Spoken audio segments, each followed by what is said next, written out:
Bueno, para hablarnos sobre la próxima conferencia de las partes, por eso se llama COP, de la Convención Marco de las Naciones Unidas sobre el Cambio Climático, la COP21, que tendrá lugar en París, Francia, del 30 de noviembre al 11 de diciembre. Dije bien. 11 y 12 de diciembre. Participan 195 países. Hoy está alguien que usted ha visto esta semana y en otras semanas con nosotros, Isabel Studer. Ella es directora del Instituto para la Sostenibilidad. Yo dije mal hace rato, ¿verdad? Dije sustentabilidad y no, es sostenibilidad. Bueno, Isabel, es un gusto. ¿Cómo has estado? Muy bien, muchas gracias. Sé gracias. que vienes de muy lejos de esta ciudad y el tránsito, pero qué bueno que estás aquí. ¿Cómo estás, Muchas Isabel? gracias. ¿Qué Pues quiere decir exactamente COP21? Pues es la conferencia de las partes, como se bien dice. Conferencia partes 21. ¿Y es la 21? Es la 21, pero sí es la 20ª vez que se reúnen estos miembros que son parte de la Convención Marco de Naciones Unidas sobre Cambio Climático, que se firmó en 1992. Habrá que recordar que, bueno, pues llevamos 20 años de negociaciones tratando de llegar a un acuerdo para empezar a resolver el tema de cambio climático. Que ya llevamos 20 años y diría la canción nada de nada. Nada de nada, exactamente. Bueno, sí, vamos a hacer el protocolo de Kioto en 1997 y en el 2005 se ratificó ese protocolo, pero pues en ese protocolo los compromisos para reducir las emisiones de gases de efecto invernadero se asumieron por 37 países nada más, que eran los países desarrollados, la mayoría de los cuales era la Unión Europea. Claro, a ver, te pregunto, Isabel, exactamente qué puede pasar, exactamente dónde está el principal problema, y exactamente, sé que es larguísimo, pero a ver si podemos resumir tiempo televisivo, y exactamente dónde están las trabas, es decir, quién dice que sí y quién dice que no. Sí, mira, nada más rápidamente decir, históricamente lo que se ha buscado es un acuerdo universal, ¿sí?, en donde los países desarrollados toman cierto liderazgo porque ellos son los que han contribuido más al problema. ¿Por qué? Porque el problema del cambio climático, del aumento de la temperatura del planeta, se deriva de la generación de gases de efecto invernadero. 2/3 partes de estos gases provienen de la quema de energías fósiles, transporte, electricidad, que se genera fundamentalmente con carbón o con petróleo, bueno, también el gas.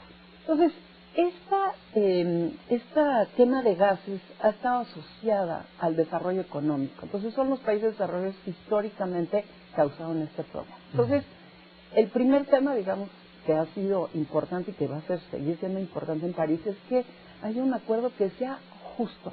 Es decir, que los países desarrollados pues tienen que contribuir de relativamente más, y ya no es con la reducción de emisiones, porque curiosamente ahora las economías emergentes, sobre todo China e India, son las que más contribuyen a este problema, pues porque son más grandes y porque se están desarrollando. Entonces, hay un primer elemento que es una cuestión de justicia.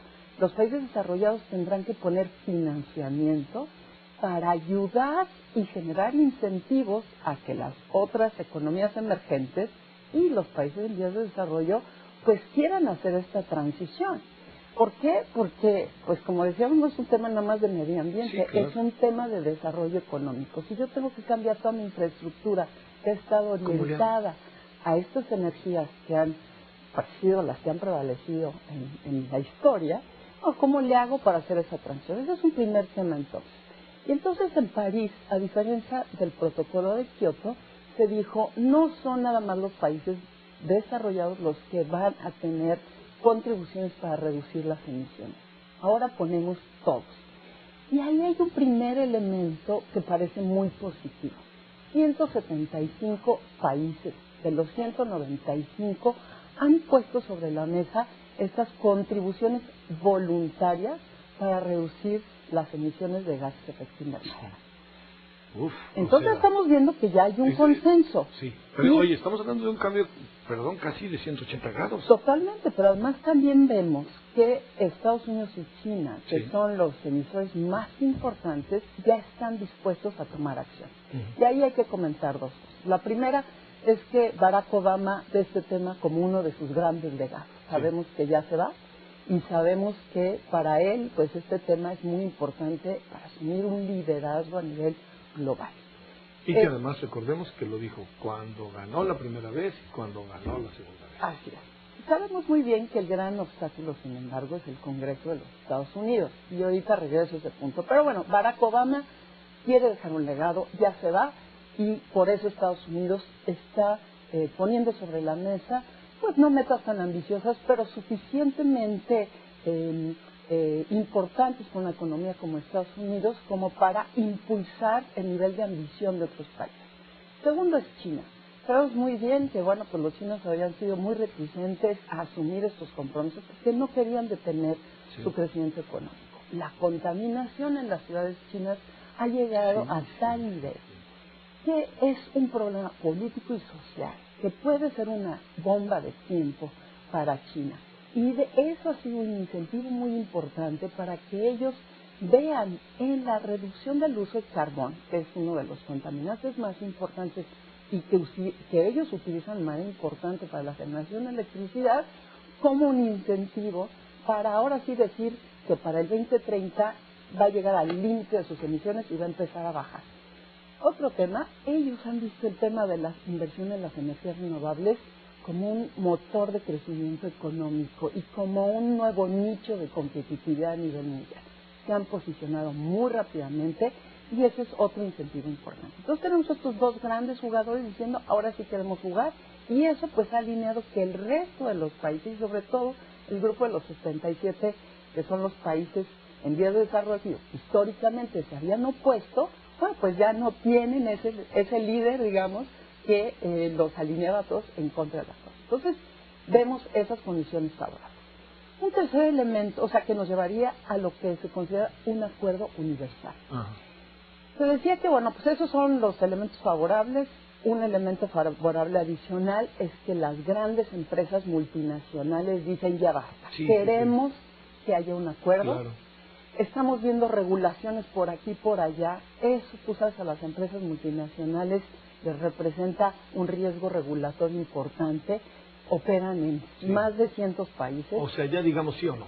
Sí o no. Sí. Y queremos claridad, certidumbre, porque sí queremos invertir en esta transición energética, pero necesitamos que le pongan un precio al carbón. Recuerdo que dijiste, ahorita regreso al Congreso. Sí. Regresa al Congreso. Entonces, de Estados Unidos. Uno de los grandes problemas que estamos viendo en la negociación, y va a ser un reto, es que pues este acuerdo, ¿verdad?, va a ser para reemplazar el protocolo de Kioto y va a empezar a operar al 2020 y 2030. Esto es el largo plazo. La mayoría de los países y los gobiernos, sobre todo, pues tienen una visión de corto plazo. Estamos hablando, para decirlo de manera más clara, perdón, Isabel, en 2020 y en 2030. Así es. El protocolo de Kioto expira en el 2020 y en ese momento tendría que entrar el Acuerdo de París. ¿Ok? Entonces, uno de los temas es que sea un tratado vinculante. Y los europeos están diciendo, necesitamos que sea un tratado vinculante. Estamos dispuestos a no poner sanciones. Tiene que ser un acuerdo transparente, pero tiene que ser vinculante. ¿Qué es lo que pasa que dice Barack Obama? Dice, bueno, pues si ustedes me exigen un tratado vinculante, yo lo tengo que pasar por el Congreso de los Estados Unidos. Y sabemos muy bien, históricamente, bueno, sobre todo el Senado de los Estados Unidos es muy reticente a aprobar ningún acuerdo internacional, y mucho menos uno relacionado al cambio climático, que sabemos, sobre todo los republicanos en Estados Unidos, pues están muy asociados a la industria del petróleo, históricamente se han opuesto a este tema del cambio climático. Entonces, Estados Unidos dice, pues para que yo me pueda comprometer, necesito que sea un acuerdo, pero que no sea vinculante para no tener que ratificar. No es el único país, por supuesto, que preferiría no tener un tratado vinculante. Ese es uno de los grandes problemas que estamos registrando hoy, el tema de que sea un acuerdo vinculante. El otro tema importante es que debe ser transparente, es decir, están ahí todas las contribuciones voluntarias, son voluntarias, muy bien.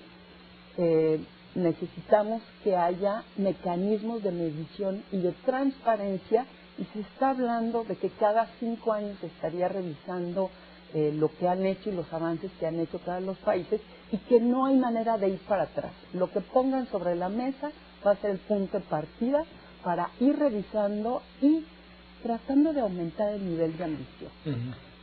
Las 175 contribuciones que ya se han puesto sobre la mesa más o menos representan el 95% de las emisiones de gas de efecto invernadero, pero aún así todavía no nos permitiría lograr la meta de no aumentar la temperatura a más de 2 grados centígrados.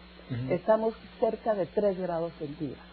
Entonces, uno de los esfuerzos que se hará en estas negociaciones es aumentar el nivel de ambición.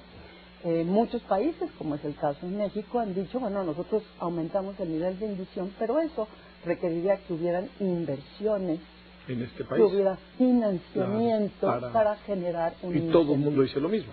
Y todo el mundo. Oye, a ver, ¿tú qué vas?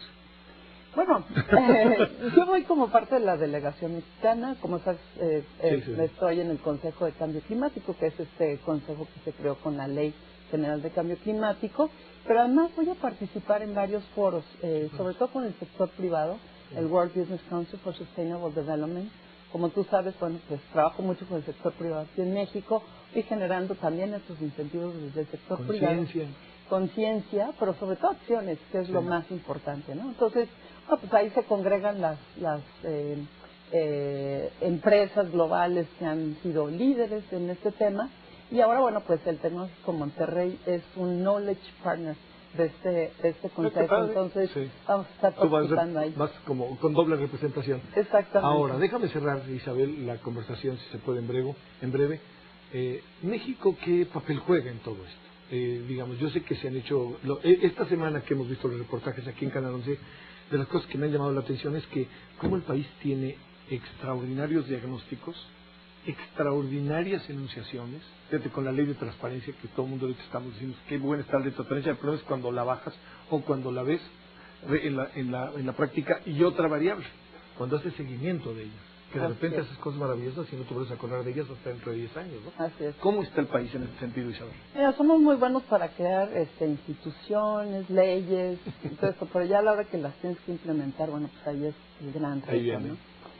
Yo creo que efectivamente México ha hecho mucho en el diseño institucional y sí es una base muy importante, pero creo que también, para ser justos, nos toca a la sociedad empujar a que efectivamente esas leyes, esas regulaciones, esas instituciones pues, sean efectivas, ¿no? Entonces, para mí la gran preocupación es que no veo que la reforma energética aún esté orientada hacia la transición energética para una participación más significativa de las energías renovables. Como tú sabes, la ley de transición energética, dicen que hoy la van a aprobar en el Senado.